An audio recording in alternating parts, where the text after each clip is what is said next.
Sempre alerta, meu nome é Milena e eu vou falar sobre a etapa 13, que é a etapa que pede para explicar quais são os procedimentos de um primeiro atendimento de socorro e, além disso, como acionar os organismos de emergência, que seria a SAMU, uma ambulância, e como controlar e coordenar curiosos, que são aquelas pessoas que ficam em cima quando tem um acidente, que querem saber o que aconteceu, mas que não tem nada a ver com o acidente.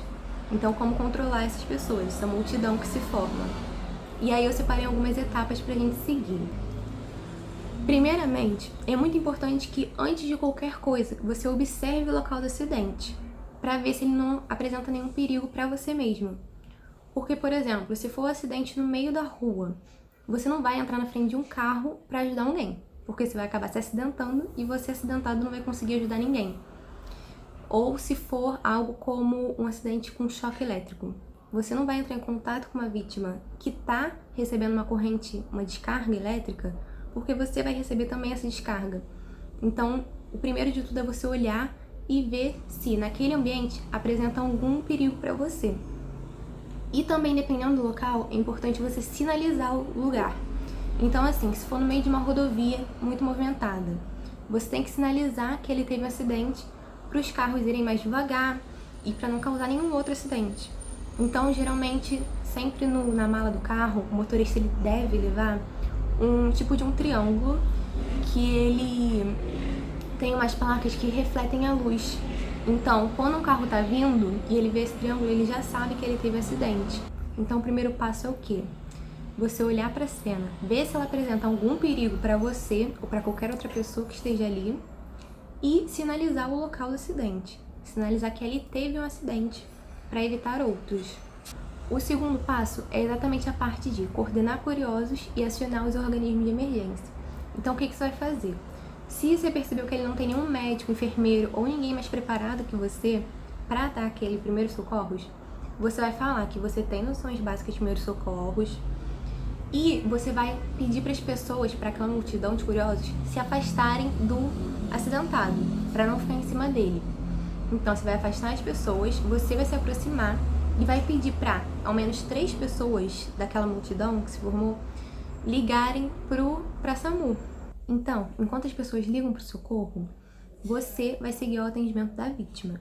E aí eu separei aqui 2 casos. O primeiro é caso a pessoa esteja acordada. Então, o que você vai fazer? Você vai chegar até ela e se apresentar, explicar que você é escoteiro e que você tem noções básicas de primeiros socorros e vai tentar ao máximo tranquilizar e acalmar essa pessoa. É importante também que você não pode parecer desesperado, perdido, porque senão você vai deixar a pessoa mais nervosa e ela precisa se acalmar nesse momento. Então, você vai conversar com ela, explicar que o socorro já está a caminho e vai tentar perguntar algumas informações sobre ela. Então, você vai perguntar nome, tipo sanguíneo, se ela tem plano de saúde, por quê? Além dessas informações serem importantes para os paramédicos, você também precisa manter a pessoa acordada e consciente. Por quê? Às vezes a pessoa está acordada, mas ela não está consciente. Ou ela está tendo flash de consciência, ou está tendo perda de consciência. E é importante você saber isso. E quando se pergunta informações simples, como o nome dela, tipo sanguíneo, se ela não sabe responder esse tipo de coisa, você dá para ter uma noção que ela não está consciente, que ela está acordada, mas a consciência dela não está. E existem 2 pontos importantes nesse seu contato com a vítima. Você não pode, em momento algum, mexer nela, mover. Por quê? Quando você movimenta a pessoa, ou a própria pessoa às vezes se movimenta, isso pode acabar gerando alguma lesão na coluna dela ou em algum órgão, ou pode até agravar uma lesão que ela teve no acidente. Pode acabar perfurando um órgão, tendo uma hemorragia, algo mais sério. Então, o melhor é deixar ela imóvel até o socorro chegar, não mexer nela realmente. E aí, outro ponto importante tem a ver com sangramento. Sempre que a gente vê o sangramento, a primeira coisa que a gente pensa é em tentar estancar esse sangramento, né? Tentar fazer o sangue parar de sair. Só que a gente tem que lembrar que a nossa mão provavelmente não está esterilizada ali, não está limpa.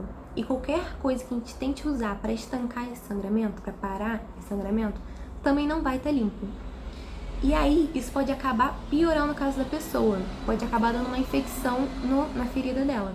Então, a menos que perto de você tenha uma farmácia e você possa pedir para alguém ir lá comprar uma garrafa de água mineral, gás para estancar esse sangramento, é melhor você não mexer e esperar que o socorro faça isso, com o material certo. Mas caso tenha, você pode pedir para alguém lá comprar gaze e aí você estanca aquele sangramento. Tem outra etapa aqui falando melhor sobre isso. Então, resumindo, caso a pessoa esteja acordada, o que você tem que fazer é conversar com ela e tentar mantê-la consciente até o socorro chegar, ok? E aí eu vou então agora para o segundo caso, que é quando a pessoa não está consciente. Esse caso, quando você vê que a pessoa está desmaiada, ele é um pouco mais grave. Mas primeiro de tudo, não tente acordar ela de maneira brusca, não tente jogar água na cara dela para ela acordar, em hipótese alguma. Quando você joga água na cara da pessoa, acontece que ela pode acabar se engasgando, porque ela não está consciente, ela está desmaiada. Então, deixa ela consciente e verifica as vias aéreas dela, verifica se ela está respirando. Então, você pode botar o dedinho embaixo do nariz e ver se está saindo ar dali. Você pode verificar a pulsação dela, mas lembra de tentar não mexer muito no corpo dela. Então, geralmente, a gente vê a pulsação no pulso, porque é mais fácil de você alcançar o pulso dela do que você alcançar o pescoço, por exemplo. E aí, caso ela esteja respirando, você aguarda o socorro chegar e vai tendo o controle disso. Se ela realmente a pulsação dela tá normal, a respiração dela tá normal, você pode afrouxar a roupa dela para isso não impedir o fluxo sanguíneo dela, o sangue dela de circular. E aí, se você notou que a pessoa não tá respirando, o que você vai fazer? Você vai ver se tem algo impedindo que ela respire. Então, algo tampando as vias aéreas dela. Tenta, se possível, abrir a boca dela. Você pode empurrar a cabeça dela um pouco para trás, que nesse movimento a boca dela vai automaticamente abrir. E aí você vê se tem alguma comida na boca dela, aparelho, ou às vezes a língua dela tá enrolada na boca e aí o ar não consegue passar.